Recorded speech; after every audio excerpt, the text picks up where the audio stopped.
Wabarakatuh. Hari ini kita mempelajari tentang konsep angka indeks, di mana ini adalah mata kuliah statistik bisnis, dan saya adalah dosen pengampunya, Iskandar Zulkarnain. Untuk pengertian angka indeks adalah suatu angka yang dibuat sedemikian rupa yang digunakan untuk melakukan perbandingan antara kegiatan yang sama dalam waktu yang berbeda. Tujuannya mengukur secara kuantitatif naik turunnya, maju mundurnya kegiatan produksi suatu usaha atau kegiatan. Dan angka indeks mempunyai dua macam waktu, yaitu waktu dasar base period dijadikan sebagai dasar perbandingan, waktu bersangkutan, waktu yang sedang berjalan atau current period, sebagai dasar perbandingan terhadap kegiatan pada waktu dasar. Rumus angka indeks. Rumus angka indeks harga sederhana yaitu untuk indeks, dan itu adalah T, O sama dengan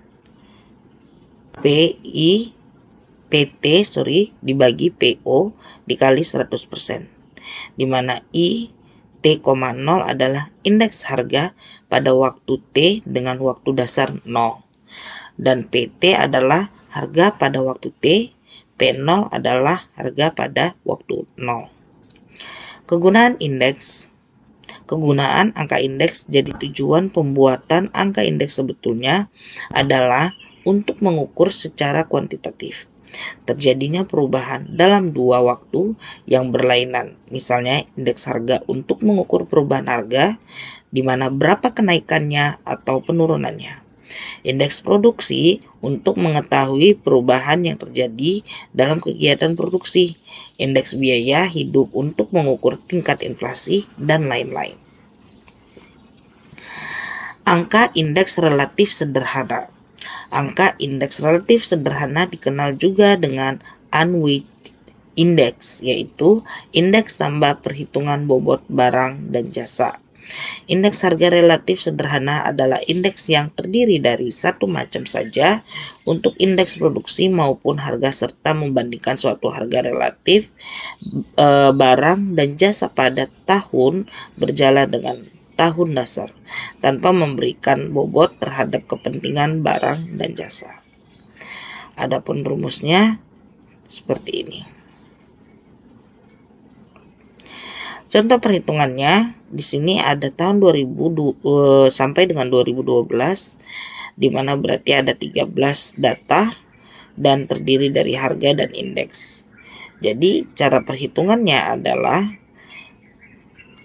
ketika untuk misalnya pada poinnya di 2022, maka perhitungannya si 1000 harga 1014 dibagi 2461 baru dikali 100. Begitu juga dengan yang 2021. Nah, ketika dia pada 2022, pasti itu hasil indeksnya adalah 100. Nah, selanjutnya perbandingannya adalah yang tadi 2003 dibanding 2002 dikali 100, dan selalu seperti itu. Oke. Untuk angka indeks kuantitatif relatif sederhana menunjukkan perkembangan kuantitas barang dan jasa dibandingkan dengan tahun atau periode dasarnya. Indeks kuantitas sederhana dihitung tanpa memberi bobot pada setiap komoditas, karena dianggap masih mempunyai kepentingan yang sama. Nah, ini adalah tahunnya, dan ini adalah perhitungannya. Nah, ketika di sini menggunakan tahun acuan 2000, maka semuanya adalah dibagi dengan 2000. 2001 kuantitas dibagi 2000, maka hasilnya 97.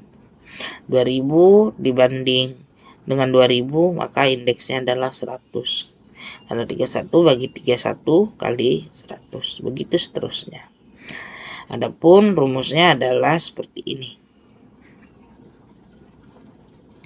Nah, untuk angka indeks nilai relatif sederhana, menunjukkan perkembangan nilai harga dikalikan dengan kuantitas suatu barang dan jasa pada suatu periode dengan periode atau tahun dasarnya. Rumusnya adalah ini.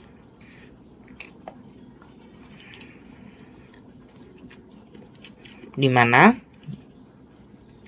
IN adalah indeks nilai relatif sederhananya, V-nya adalah volume, T itu nilai pada tahun T, V0 sama dengan volume, nilai pada tahun dasar, HT adalah harga pada tahun berjalan, KT kuantitas pada tahun T, H0 harga pada tahun dasar, K0 kuantitas pada tahun dasar. Nah, angka indeks kuantitas agregat yaitu menunjukkan perbandingan antara jumlah kuantitas kelompok barang dan jasa pada periode tertentu dengan periode dasarnya. Ini adalah rumusnya. Dan contohnya adalah seperti ini. Nah, ketika acuannya adalah 2004, nah jumlahnya adalah 67,71, maka berarti pada 2010 kita contohkan, nah itu totalnya adalah 87,16 dibagi 67,71 dikali 100 adalah 92. Jadi ini adalah indeks kuantitatif agregat sederhana. Nah, untuk angka indeks harga agregat sederhana, indeks harga adalah suatu tolak ukur yang digunakan untuk mengetahui perubahan harga barang atau jasa dalam perekonomiannya. Angka indeks yang menunjukkan perbandingan antara jumlah harga kelompok barang dan jasa pada periode tertentu dengan periode dasarnya. Berikut adalah rumusnya. Dan keterangannya adalah IHA adalah indeks harga agregat sederhana. HT adalah jumlah harga barang pada tahun yang didasari pada tahun T. H0 adalah jumlah harga barang pada tahun dasar. Nah, contoh soal angka indeks harga agregat sederhana seperti ini. Di mana adalah contohnya acuan 2010.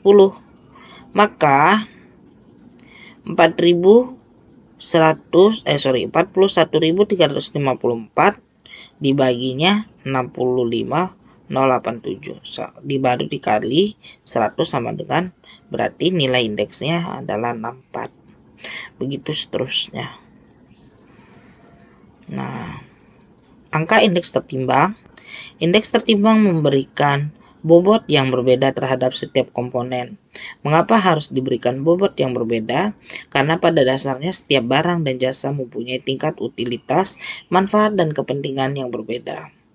Adapun formula Lespeyres, Etienne Lespeyres mengembangkan metode ini pada abad 18 akhir untuk menentukan sebuah indeks tertimbang dengan menggunakan bobot sebagai penimbang adalah periode dasar. Rumusnya adalah seperti ini. Nah, ini adalah contohnya.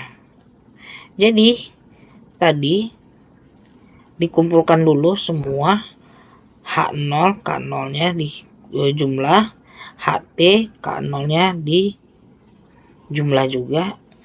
Nah, baru si H0 yang tadi yang HT K0 dibagi sama H0 K0. Nah, baru dikali 100. Dapatlah 1, 2, 3. Inilah rumus Lespeyres. Penyelesaiannya adalah seperti ini. Oke, kita lanjut. Nah, untuk formula PASE menggunakan bobot tahun berjalan dan bukan tahun dasar sebagai bobot. Nah, ini adalah rumusnya. Nah, ini sama, dikalikan dulu H0 kali KT. Nah, ini kan H0, ini KT dikalikan. Sama kayak yang tadi di atas. Ini HT kali KT. Nah, barulah dibagi. Nah, dilihat nih. Tadi formula Lespeyres sama PASE. Ternyata indeksnya sama. Kalau memang beda, kenapa bedanya? Nah, kenapa bedanya? Barulah menggunakan formula Fisher. untuk menentukan beda. Ini indeks Fisher merupakan akar dari perkalian kedua indeks. Indeks Fisher menjadi lebih sempurna dibandingkan kedua indeks yang lain baik Ley-Perez maupun Passé. Digunakan apabila nilai indeks Ley-Perez dan indeks Passé berbeda terlalu jauh. Fisher mencoba memperbaiki formula Ley-Perez dan Passé. Indeks Fisher merupakan akar dari perkalian kedua indeks. Indeks Fisher menjadi lebih sempurna dibandingkan kedua indeks yang lain, baik Ley-Perez maupun Passé. Nah, rumusnya adalah cuman sederhana ini. Jadi dicari dulu indeks Ley-Perez-nya, baru cari indeks Passé-nya di akar nih, baru dikali hasilnya 1, 2, 3 gitu. Nah, untuk formula Dробиш digunakan apabila nilai indeks Ley-Perez dan indeks Passé berbeda terlalu jauh. Indeks Dробиш juga merupakan jalan tengah selain indeks Fisher. Indeks Dробиш merupakan nilai rata-rata dari kedua indeks. Di sini indeks Ley-Perez-nya dicari dulu, indeks Passé dicari juga, baru tinggal dibagi 2. Maka dapatnya 1, 2, 3. Nah, kalau untuk formula Marshall-Edgeworth, formula Marshall-Edgeworth ini relate jika berbeda dengan konsep Ley-Perez dan Passé, menggunakan bobot berupa jumlah kuantitas pada tahun T dengan kuantitas pada tahun dasar. Pembobotan ini diharapkan akan mendapatkan nilai yang lebih baik. Nah, yang di sini kita K0 ditambah KT ini baru dikali H0. Inilah hasilnya. Begitu juga dengan yang ini. Nah, dijumlah berapa hasilnya? Nah, kalau untuk formula Walsh, dia menunjukkan perkembangan nilai harga dikalikan dengan kuantitas suatu harga dan jasa pada suatu periode dengan periode atau tahun dasarnya. Nah, inilah dia formula Walsh-nya. Nah, di sini kita cari dulu K0 kali KT. K0 kali KT di akar, baru K0 dikali KT di akar kali HO, baru sigma HT akar K0 dikali KT. Nah, untuk yang ini 2 dijumlahkan, barulah mendapat indeks Walsh-nya. Oke. Saya rasa cukup sekian, dan terima kasih. Untuk materi ini saya dibantu oleh teman-teman yang ada di Universitas Digitek. Saya ucapkan wabillahi taufiq walhidayah. Wassalamualaikum warahmatullahi wabarakatuh.